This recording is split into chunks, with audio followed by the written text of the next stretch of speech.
Hi Aries, good afternoon and welcome to your reading. This reading already has my full attention, and honestly, this feels like a really important message. Let's see what the cards have to say. You did something, and I don't think you fully understand what it set in motion. You might think you do. You might have a version of events in your head that feels complete, a version where you made a choice and the choice had consequences and the consequences were proportional and contained and limited to the immediate situation. But that version is wrong. Not because the facts are incorrect, but because the scale is off. What you did, the thing you said, or the boundary you drew, or the decision you made, or the silence you chose, or the door you walked through, or the door you refused to walk through, whatever it was, it didn't just affect the situation. It detonated the foundation of someone's entire world.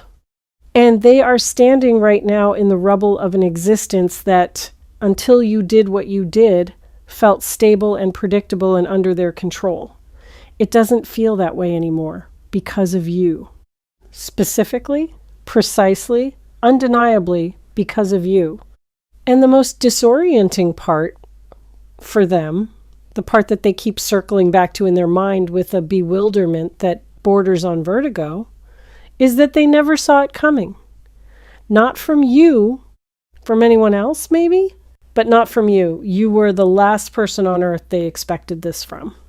And the fact that it came from you, from the one person they thought they could predict, the one person they believed they had figured out, the one person whose behavior they felt confident enough to take for granted, that fact has shattered something in them that goes far deeper than the event itself. It has shattered their ability to trust their own judgment.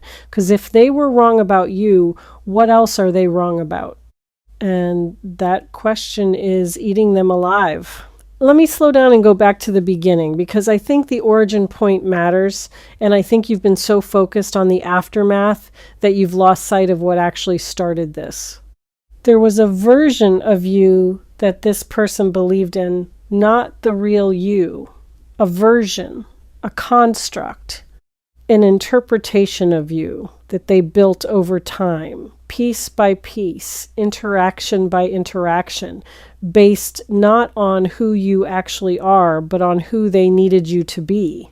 And the version they built was comfortable, manageable, safe.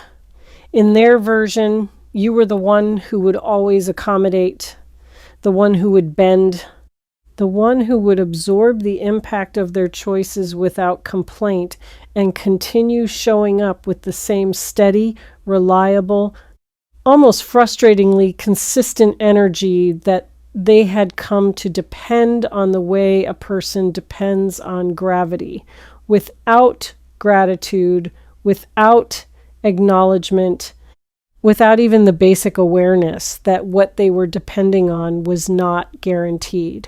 They built an entire life on the assumption of your compliance, not consciously, not with the deliberate intention of exploiting you. More like the way someone builds a house on a piece of land without checking whether the land is stable. They just assumed it was because it had always been, because the ground had never shifted before, because you had given them no reason across the entire history of your connection to believe that the ground would ever shift. And so they built expectations on top of your reliability. They built plans on top of your flexibility. They built an identity on top of their ability to predict and control your behavior. And the structure they erected was elaborate and extensive and deeply integrated into the mechanics of their daily existence. And then you moved, the ground moved, and everything they built on top of it came crashing down.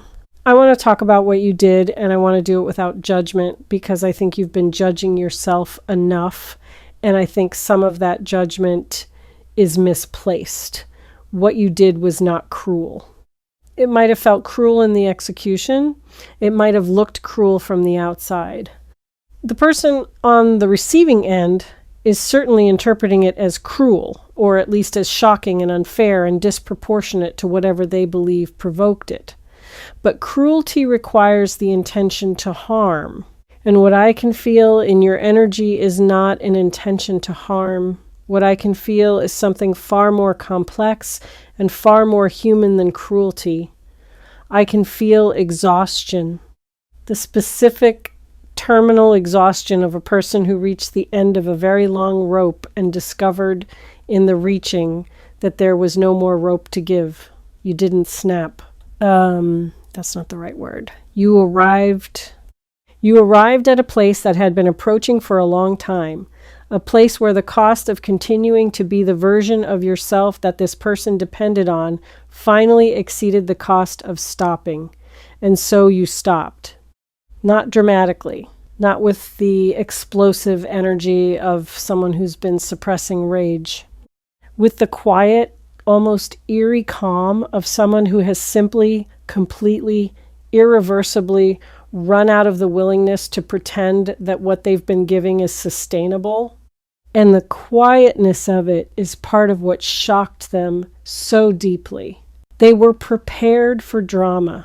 Their defense systems are calibrated for confrontation, for arguments, for the kind of emotional eruptions that can be managed and deflected and eventually smoothed over with the right combination of apologies and promises and temporary behavioral adjustments. They know how to handle a fight. They've handled plenty of them. What they don't know how to handle is what you gave them instead, which was nothing. Not the nothing of absence, the nothing of completion, the nothing that a person offers when they've said everything they have to say and the well is dry and the performance is over and there is no anger left because anger requires investment and you have divested entirely. That nothing is more frightening than any confrontation could ever be, because a fight implies connection. A fight means you still care enough to engage. But the nothing, the calm, complete, unmistakable nothing, that means you've crossed a line that has no return crossing. And they can feel that. They can feel the permanence in what you did. And the permanence is what's causing the earthquake. Now, I want to go somewhere that might be uncomfortable for you because I think there's a part of this you haven't fully examined. You knew this would hurt them. Not in the sadistic, I want them to suffer way. In the clear-eyed, I understand the consequences and I'm choosing this anyway way. You knew that what you were about to do would cause disruption. You knew the version of you they depended on was load-bearing, and removing it would collapse things, and you did it anyway. And the fact that you did it anyway, knowing the impact, knowing the cost, knowing the hurt, is something you've been sitting with in the quiet of your own conscience, turning it over, examining it for evidence of selfishness or malice, wondering whether the justified feeling you carried during the act was genuine justification or self-serving rationalization dressed up as empowerment. I want to put that internal trial to rest. What you did was not selfish. Selfishness is the prioritization of your own comfort at the expense of someone else's well-being. What you did was the prioritization of your own survival at the expense of someone else's comfort. And those are two fundamentally different things. You were not choosing luxury over their need. You were choosing oxygen. You were choosing the basic, non-negotiable, essential requirement of being able to exist inside your own life without the constant hemorrhage of energy required to maintain a role that was slowly, systematically, almost imperceptibly killing the person underneath it. You didn't leave someone stranded for your own amusement. You stopped drowning so that someone else could continue floating on your body. The fact that your body was the raft they were using doesn't make you obligated to keep sinking. But I also want to honor the complexity of what you're feeling, because I don't think it's simple, and I don't think it should be reduced to a simple narrative of empowerment versus guilt. There is grief in you. Real, legitimate, uncomplicated grief for the pain you caused. Not guilt, grief. Guilt says I did something wrong. Grief says I did something necessary that hurt someone I care about, and the necessity doesn't erase the hurt, and the hurt doesn't invalidate the necessity, and I have to hold both of those truths simultaneously, and the holding is heavy. That's where you are, in the heavy holding. And I want you to know that the heaviness is not a sign that you made the wrong choice. It's a sign that you made a real one. Easy choices don't generate grief. Only the choices that cost something generate grief. And the cost of what you did is the knowledge that your liberation came at the price of someone else's stability. That's a real cost. You don't have to pretend it isn't. You just have to be clear with yourself and with the universe that the cost was one you were willing to pay, because the alternative was a different kind of cost, slower and less visible, but ultimately more devastating. The cost of losing yourself entirely inside a role that was never meant to be permanent. Let me turn now to what's actually happening inside the person whose life you've shaken, because I think you need to see it, not to feel guilty, not to feel validated, to understand, because understanding is the only thing that prevents this situation from calcifying into a narrative of heroes and villains, and the truth is too nuanced for that framework. The truth requires you to hold this person's pain alongside your own liberation and see both as valid, both as real, both as deserving of compassion. This person is in shock, genuine, physiological, cognitive shock. Their brain is doing the thing that brains do when the model of reality they've been operating on is suddenly invalidated. It's cycling, running the same loop over and over, replaying the moment it happened, examining every detail, every word, every microexpression, every tonal shift, searching desperately for the warning signs it missed. Because if there were warning signs, if the earthquake was preceded by tremors that they should have detected, then the world is still predictable, still knowable, still safe in the way that it's safe when the rules make sense and people behave according to established patterns. But if there were no warning signs, if you truly did this without precedent, if the you they thought they knew is simply not the you that exists, then the world is not safe. The rules don't work. And the model of reality that they've been navigating by is revealed as a fiction, and they're suddenly standing in a real world they don't have a map for. They keep coming back to the phrase, "I never expected this from you." And I want to unpack that phrase because there's an entire worldview embedded in it that reveals more about them than they realize. I never expected this from you means I had expectations of you. Specific ones, detailed ones, expectations that were not negotiated or agreed upon, but unilaterally installed, based not on who you told them you were, but on who they decided you were based on your behavior. And your behavior, your long, consistent, reliable, accommodating behavior, gave them every reason to believe that their expectations were accurate.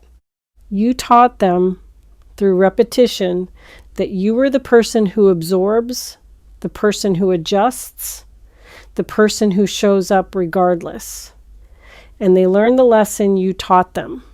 They learned it so well that they stopped considering the possibility that the lesson might have an expiration date, that the person teaching it might one day decide to revise the curriculum. What they're experiencing now is the dissonance between the you they constructed and the you that actually exists. And that dissonance is profound. It's not just surprise. It's identity crisis. because their relationship with you was one of the pillars of their self-concept. They knew who they were in relation to you. They knew their role, their position, their power, their leverage. They knew the rules of the game. And now the game has changed without their consent, and they don't know the new rules, and the old rule doesn't apply, and the power they held, which was never really power, but the illusion of power created by your willingness to let them believe they had it, that power has evaporated overnight. And the evaporation has left them not just destabilized, but existentially dislocated. They don't just not know what to do, they don't know who to be. The version of themselves that existed in relation to the version of you they believed in, that version of themselves is now homeless, wandering the ruins of a dynamic they thought was permanent, picking through the wreckage for something familiar, something they can rebuild from, something that tells them the world still works the way they thought it did. There's anger in them. I want to be honest about that. The anger is hot and bright, and it's directed at you with a specificity that might alarm you if you could see it. They feel betrayed, not in the way someone feels betrayed by an enemy, in the way someone feels betrayed by an ally, by a safe person, by the one person they were sure would never do this. And the anger has a quality of righteousness to it that's going to be difficult for you to hear about, because it implies that what you did was wrong, and I've just spent several paragraphs telling you it wasn't. But here's the thing about anger in the wake of an earthquake. It's not really about right and wrong. It's about fear. Anger is what fear looks like when it puts on armor. And this person is terrified, not of you, of the implications. If you could change, if you could go from predictable to unpredictable overnight, if the ground they were standing on could liquefy without warning, then nothing is solid, nothing is reliable. The world is not the stable, manageable, controllable place they organized their entire life around believing it was. And that terror is so overwhelming that the only way their system knows how to process it is to convert it into anger and aim it at the nearest target, which is you. The anger will pass. Not quickly, not cleanly, but it will pass. What won't pass, what will remain, long after the anger has burned through its fuel and left behind the quiet, ashen landscape of a person who has run out of outrage, is the deeper emotion. The one underneath the anger, the one that the anger was protecting them from feeling because feeling it requires a vulnerability that they're not yet capable of. And that deeper emotion is grief. Their own version of the grief I described in you. Grief for the loss of something they didn't know was fragile until it broke. Grief for the version of you that doesn't exist anymore. The version that was partially real and partially fabricated, but that they loved regardless. The version that made them feel safe in a way that nothing else did. They're going to grieve that version of you the way someone grieves a death, because in a very real sense, that version did die. You killed it gently necessarily, but completely. And the person left standing in its place, the real you, the full you, the you that has boundaries and breaking points and the capacity to choose yourself, even when choosing yourself inconveniences. Someone who depended on you not to, that person is a stranger to them. And being confronted with a stranger where a safe person used to be is one of the loneliest feelings in the human emotional repertoire. I want to talk now about something I'm picking up in the energy that adds a layer of complexity to this whole situation. There's a third element here that neither you nor the other person has fully acknowledged. It's the thing that actually caused you to move, the catalyst, because you didn't do this in a vacuum. Something happened, something recent, something that might have seemed small in isolation, but that landed on the exact spot where your endurance was thinnest. A comment, a request, an assumption made about your time, your energy, your willingness, your availability. Something that in the long history of things this person has said or done was probably not even in the top 50 in terms of severity. But it landed on the wrong day, in the wrong moment, on a surface that had been worn so thin by years of accumulated weight that this one additional ounce, this one final grain, was enough to break through.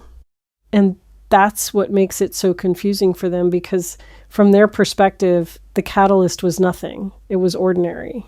It was the kind of thing they've said or done 100 times before without consequence. So when the earthquake hit, when you finally moved, they looked at the catalyst and looked at the response, and the disproportion made no sense. They're thinking, I said one thing and you blew up our entire dynamic. How is that fair? How is that proportional? How can you justify this level of disruption over something so small? And they're right that the catalyst was small. What they don't see, what they have never been willing to see, is that the catalyst was not the cause. The catalyst was the last in a series of 1,000 causes, each one individually manageable, each one absorbed and processed and forgiven and folded into the ongoing project of maintaining the relationship. The earthquake wasn't caused by one tremor. It was caused by 1,000 tremors that were individually too small to register on their awareness, but that collectively weakened the fault line until the fault line could no longer hold. You tried to tell them.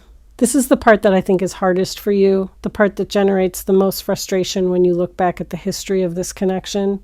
You tried. Maybe not in the explicit sit down, we need to talk way that communication advice columns recommend, but in your way, in the ways that were available to you given the dynamic. You dropped hints, you expressed discomfort in indirect ways, you showed through shifts in your energy, your enthusiasm, your availability that something was off. You gave them the emotional equivalent of a check engine light, and they drove right past it again and again and again. Not because they're stupid, because the narrative they'd built about you didn't include the possibility of a check engine light. In their model, you didn't have an engine that could break down. You were perpetual motion, self-sustaining, maintenance-free. And so the signals you sent were filtered through a model that couldn't accommodate them, and the model won, and the signals were dismissed. And the engine kept running on fumes until the fumes ran out and the engine stopped. And the silence that followed was the most eloquent communication you ever made, because it was the one they couldn't dismiss. Let me tell you something about the aftermath that's unfolding right now, because the energy is very active, and I think you need to see the full scope of what your actions set in motion. This person is not just processing an emotional event. They are undergoing a forced reorganization of their entire relational framework, because you were not the only person in their life they had this dynamic with. You were the template, the original model, the prototype for a pattern of relating that they replicated across multiple connections, the way they treated you, the assumptions they made about your limitless capacity, the unconscious entitlement to your energy and your accommodation. That wasn't unique to you.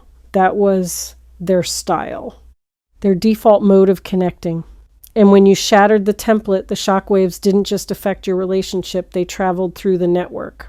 They reached every other connection that was built on the same assumptions, the same entitlements, the same unconscious belief that other people's compliance is permanent and unconditional and can be withdrawn from indefinitely without ever depleting the account. Other people in their life are going to feel the effects of what you did, not directly, indirectly. Because this person, shaken by your unexpected earthquake, is now looking at every other relationship through the lens of, what if they do it too? What if the other people I take for granted also have breaking points I can't see? What if the ground I'm standing on in every area of my life is just as unstable as the ground that collapsed beneath me when this person moved? That paranoia, if you can call it that, is actually the beginning of awareness.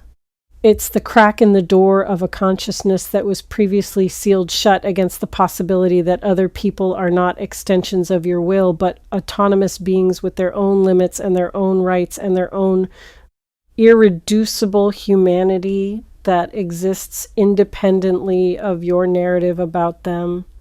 You started something. What you did wasn't just an act of personal liberation. It was an act of disruption in a system that needed to be disrupted.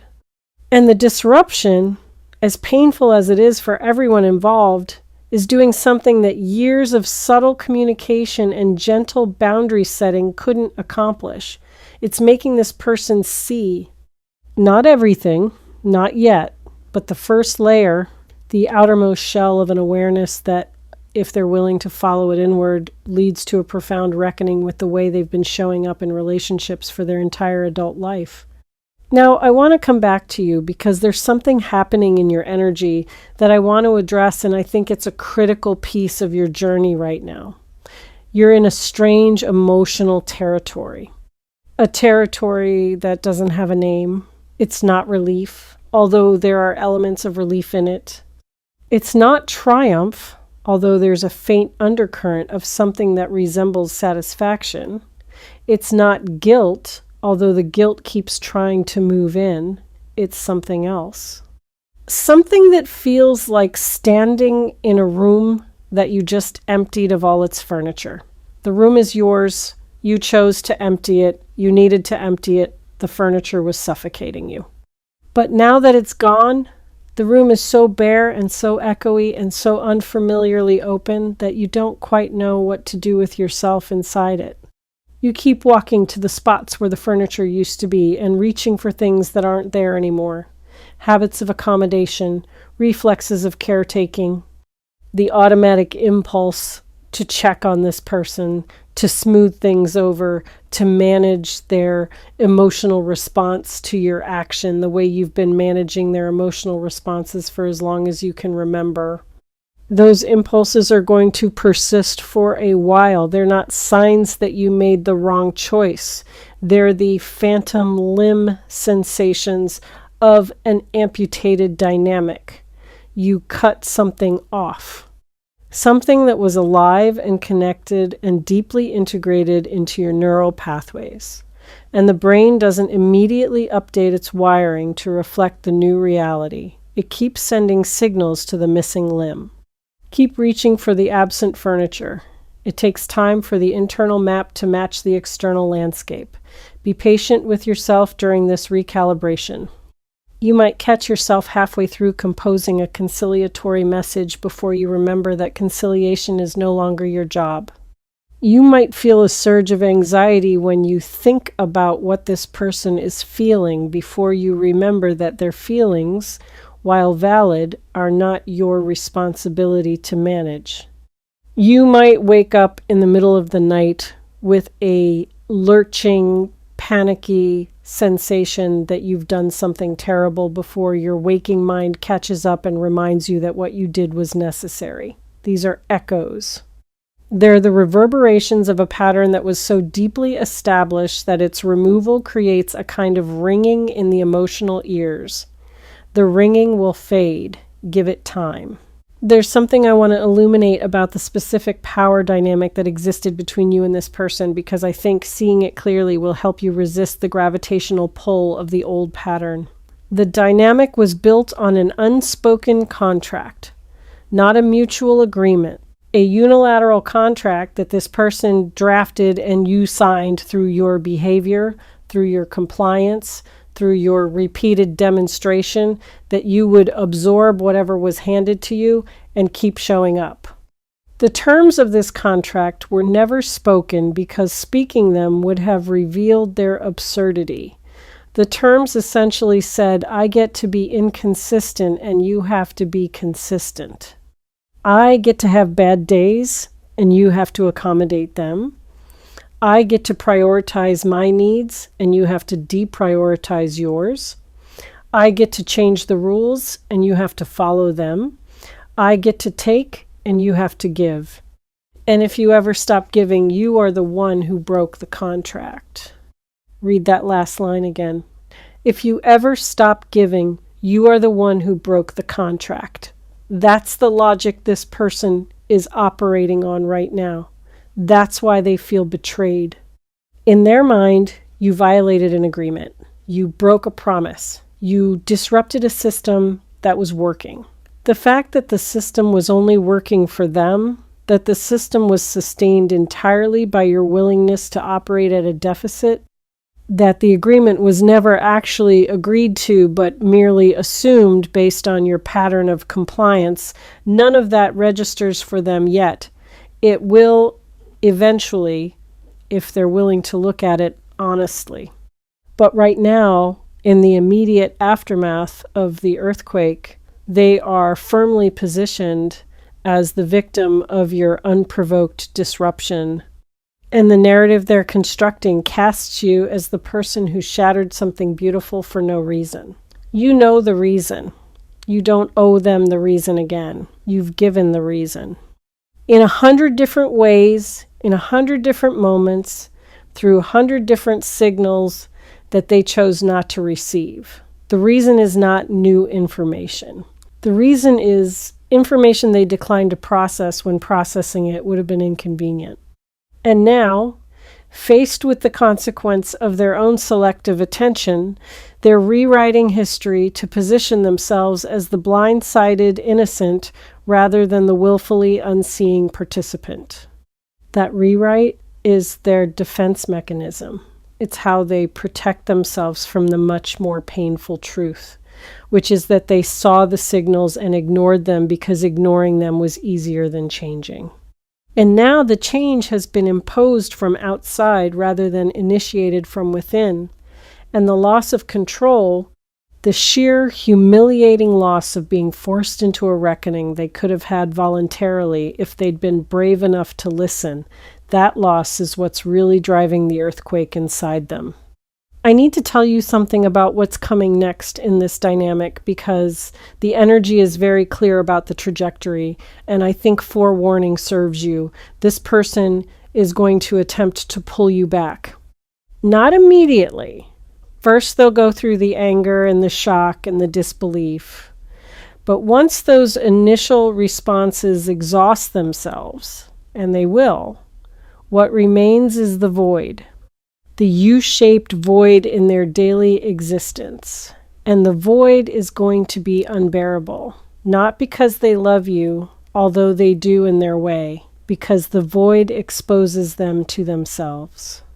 Without you as a buffer, without your accommodating presence to absorb their rough edges and reflect back a manageable version of who they are, they're going to be confronted with the unfiltered version.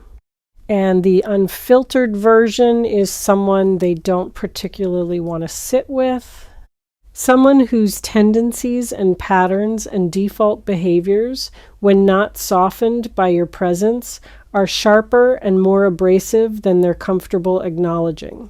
The pullback attempt is going to come disguised as something reasonable. They're smart enough to know that showing up with "I need you back" would be too transparent, so they'll find a pretext. A practical matter that requires your input. An emotional appeal framed as concern for your well-being rather than theirs. A sudden, conveniently timed crisis that seems to necessitate exactly the kind of support you used to provide, or, most insidiously, an apology. Not the real apology that you deserve, the one that demonstrates genuine understanding of the dynamic and genuine willingness to restructure it. A strategic apology. The kind that says enough of the right words to create a doorway back to the old pattern without actually committing to the kind of deep, uncomfortable, identity-level change that would make the old pattern unnecessary. I'm not telling you how to respond to the pullback. That's your decision, and it should be made from the specific circumstances of your specific situation, not from a general spiritual message. But I am telling you to recognize it for what it is when it comes, to see the pretext beneath the pretext, to feel the energy behind the words and check it against the energy of the dynamic as it existed before you moved. Does this feel like genuine change or like a sophisticated version of the same old pattern? Does this apology land in your body as real or as performance?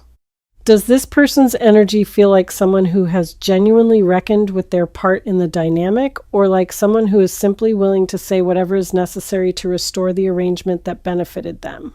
Your body will know. Your body has always known. Your body is the one that told you it was time to move in the first place, long before your mind caught up, long before the logic of it assembled itself into a coherent argument for departure. Your body was the first to register the unsustainability, the first to send up the flare, the first to say, I cannot do this anymore, and I will begin shutting down systems if you don't listen to me. Trust your body in this. When the pullback comes, and it will come, let your body vote alongside your mind. And if your body says no, if your body clenches and contracts and signals alarm, even as your mind is being seduced by the reasonable sounding words and the carefully crafted apology, trust the body. The body doesn't lie. The body doesn't negotiate with false premises. The body simply reports what it feels, and what it feels is the truth.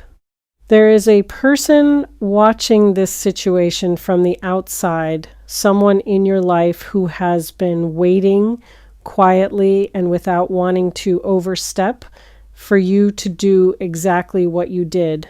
This person saw the dynamic. They saw the cost.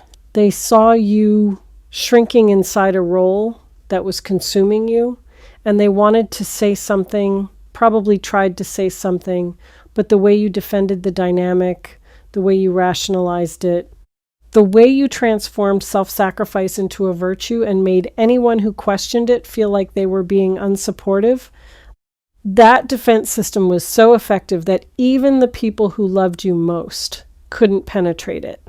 They had to stand back and watch, and the watching was its own form of suffering. This person is going to reach out to you in the aftermath with an energy that is going to feel different from what you're used to receiving. Not, I told you so, although they'd be entitled to it. Something warmer. Something like, welcome back. As though you've returned from a long trip to a country where the customs were strange and the language was foreign, and the version of you that existed there was a translation of yourself rather than the original. Welcome back to your own language. Welcome back to your actual size. Welcome back to the version of you that doesn't have to fold. Now, I want to talk about something that I think is the most important dimension of everything that's happened. What this earthquake reveals about you, not about the other person, about you.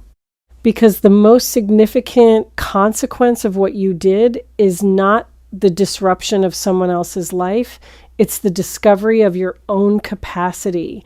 You found the edge of your own accommodation, the edge of your own tolerance, the edge of a patience that you and everyone around you believed was limitless. And finding the edge changes your relationship with yourself in a way that nothing else could have. You are not limitless. That is not an insult. That is a liberation. You are not an infinite resource that exists to be drawn upon without consequence. You are a finite, bounded, beautifully limited human being with a specific amount of energy and a specific amount of tolerance and a specific amount of give before the giving becomes taking from yourself. And knowing your limits, truly knowing them, not intellectually but experientially, through the lived event of reaching them and discovering what happens when you do, that knowledge is one of the most powerful things a person can possess, because it means the next time someone approaches you with an unspoken contract, that demands unlimited accommodation, you'll recognize it. You'll feel the first clause being drafted, and you'll have the option, the informed, embodied, experience-backed option to decline the contract before the ink dries. Not after years of suffering, not at the breaking point, at the beginning. That's what this earthquake gave you. Not just freedom from one dynamic, but immunity from the pattern. The template that this person used to relate to you, the template you allowed through your compliance, that template existed because you didn't know your own edge. Now you know it. You've touched it. You've stood on it and looked down and seen what lies beyond it, which is the version of you that says no, the version that is willing to disappoint someone rather than disappear yourself. That version exists now. It's been born through the earthquake, and its existence changes everything going forward, not just with this person, with everyone. There is a moment approaching, and it might already be here, where the grief and the guilt and the strange empty room feeling begin to give way to something else, something quieter, something that settles into your body like warmth returning to a limb that fell asleep. Not happiness exactly, more like recognition. The recognition of your own face in the mirror after a long time of seeing someone else's reflection there. You're going to look at yourself, literally or figuratively, and for the first time in a very long time, you're going to see you, not the accommodating version, not the folded version, not the version that makes itself small enough to fit inside someone else's expectations. You, full-sized, uncompressed, taking up exactly the amount of space you were always meant to take up. And that sight, that moment of seeing yourself clearly after a long period of distortion, is going to bring tears, not sad tears, not guilty tears. The tears of someone who has been found after being lost for so long that they'd forgotten they were missing. The tears of a reunion between you and yourself. A reunion that was only possible because you caused an earthquake, because you dared to move the ground that everyone, including you, assumed was permanent. Because you chose, in one defining moment, to be seismic. I want to say something directly to the part of you that still feels guilty. The part that lies awake wondering if you should call, if you should apologize, if you should try to repair what you dismantled. That part of you is not wrong to feel what it feels. Guilt is a signal that you care about the impact of your actions on others, and caring about your impact is a mark of emotional intelligence, not a flaw. But I want to draw a distinction that I think will help you navigate the coming days. There's a difference between guilt that is appropriate and guilt that is habitual. Appropriate guilt says, I caused harm, and I need to sit with that. Habitual guilt says, I asserted myself, and I need to undo it. The first kind of guilt is moral. The second kind is conditioning. And what I can feel in your energy is a mixture of both, with the habitual kind trying very hard to masquerade as the moral kind, because habitual guilt is sneaky. It knows that if it shows up as I should accommodate, I should fold, I should go back to being small, you'll recognize it as the old pattern and reject it. So instead, it shows up as, I hurt them, I owe them, I need to fix this, which sounds like moral responsibility, but is actually the old contract reasserting itself through a different door.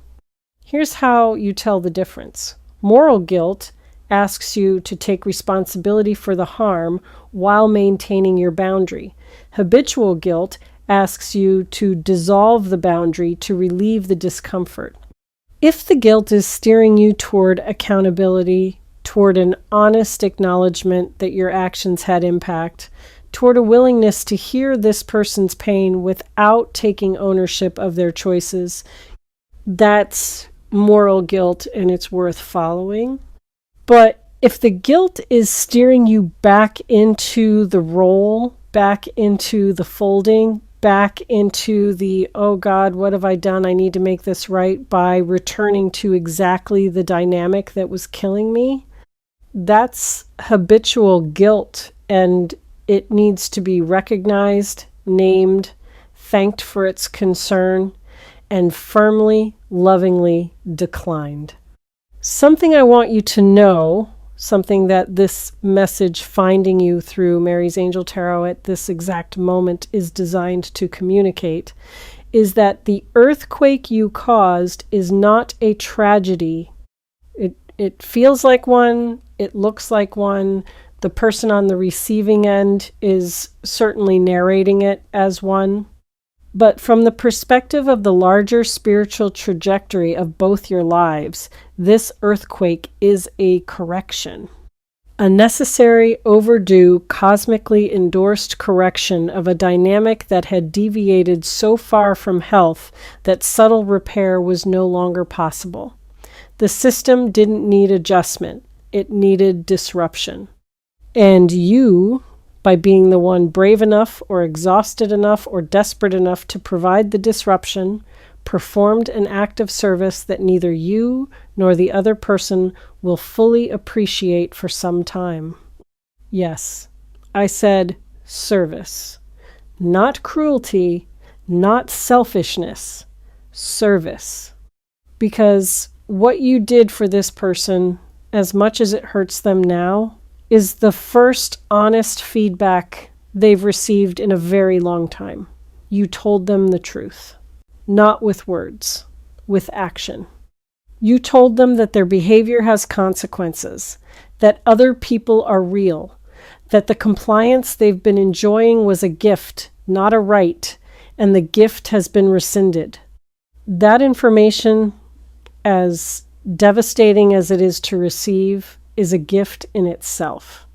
It's the kind of gift that doesn't look like a gift, it looks like a catastrophe.